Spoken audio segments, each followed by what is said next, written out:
আসসালামু আলাইকুম। আজকে আমরা বাংলা ব্যাকরণের কিছু গুরুত্বপূর্ণ অশুদ্ধ থেকে শুদ্ধ শব্দ শিখব, যেগুলা মুখস্থ না করে আমরা যেন তাড়াতাড়ি মনে রাখতে পারি কীভাবে। যেমন একটা শব্দ আছে যা বিভিন্ন চাকরি পরীক্ষা এবং বিভিন্ন স্কুল পরীক্ষাতে আসে, প্রত্যেকে জানা প্রয়োজন। যেমন আকাঙ্ক্ষা একটা শব্দ দেওয়া আছে, এই শব্দটা ১৯০০ যে শব্দটা আছে এখানে ইও ক্ষীয় আকারে আকাঙ্ক্ষা হয়ে যাবে। তাহলে যেখানে সবই ঠিক থাকবে ১৯০০টা উঠে যায়, ইও খ আকার হয় আকাঙ্ক্ষা।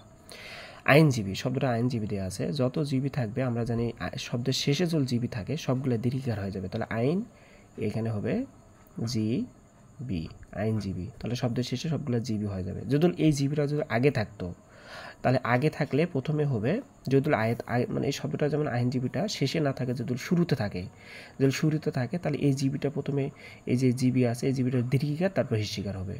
যদি শুরুতে থাকে, এটা শেষে আসে। আর যদি শব্দ শুরুতে থাকে তাহলে প্রথমে দীর্ঘিকার তারপর হিস্যিকার হবে। যেমন কর্মজীবী, সেম বিষয়, কর্মজীবী আছে। তাহলে কর্মজীবীটা আমরা কীভাবে বুঝবো? তার মানে লিখবো কর্ম। এখন বলেন আপনারা কীভাবে কর্ম সবগুলো জীবী দীর্ঘিকার হবে, জি বদীর্ঘের বি, জীবী কর্মজীবী। তাহলে শব্দের শুরুতে যদি থাকে তাহলে আমাদের দীর্ঘিকার হিস্যিকার হবে, আর শব্দের শেষে থাকলে দুটা দীর্ঘিকার হয়ে যাবে। এবার আসেন আবিষ্কার। মূল শব্দটা এখন দেখতে হবে এই শব্দটা কি দেশি না বিদেশি। শব্দটা হলো সাধারণতভাবে আবিষ্কার শব্দটা হলো বিদেশি।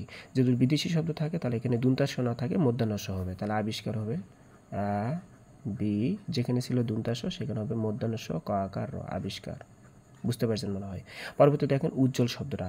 আমরা জানি উজ্জ্বল শব্দটা এরকম থাকে না, উজ্জ্বল শব্দটা একটু ভিন্ন থাকে। তাহলে এই উজ্জ্বল শেষে বর্গি যেখানে বর্গীয় থাকে সে তার নিচে ব হবে, তাহলে উজ জ জয় ব আল্লাহ, উজ্জ্বল। পরবর্তী শব্দটা এটা ইংরেজি শব্দ, খুবই গুরুত্বপূর্ণ ইংরেজি শব্দ। এই ইংরেজি শব্দ দীর্ঘিকার হয় না, সবসময় ইংরেজি শব্দ হিস্যিকার হয়। তাহলে ইং রে বর্গীয় জয় শিকারে জি, ইংরেজি। এর সর্বত্র কি আছে, লেখা আছে ইতিমধ্য। ইতিমধ্য শব্দ ইতিমধ্য হয় না, ইতিমধ্য হয়, ই তো হয়, তকারে তো হয়, মধ্য, ইতিমধ্য। এরপর শব্দ আসে গীতাঞ্জলি। আমরা জানি যত জিলি থাকবে, গীতাঞ্জলি, শ্রমজীলি, যত জিলি থাকবে সবগুলো হিস্যিকার হয়। তাহলে গীতান জি লয় সি, হিস্যিকার হয়ে যাবে, গীতাঞ্জলি হিস্যিকার হয়ে যাবে। এরপর দেখো খুবই গুরুত্বপূর্ণ, ভিবি খুবই গুরুত্বপূর্ণ। এটা এত গুরুত্বপূর্ণ বলা যাবে না, পরীক্ষাতে কতবার যে আইছে বলা যাবে না। তাহলে এটা যদি থাকে দারিদ্রতা, তাহলে যদি এই আকারটা যদি তুলে দেন, এই আকারটা যদি না থাকে তাহলে বানানটা আকারটা তুলে দিয়ে যা আছে তাই, তাহলে দা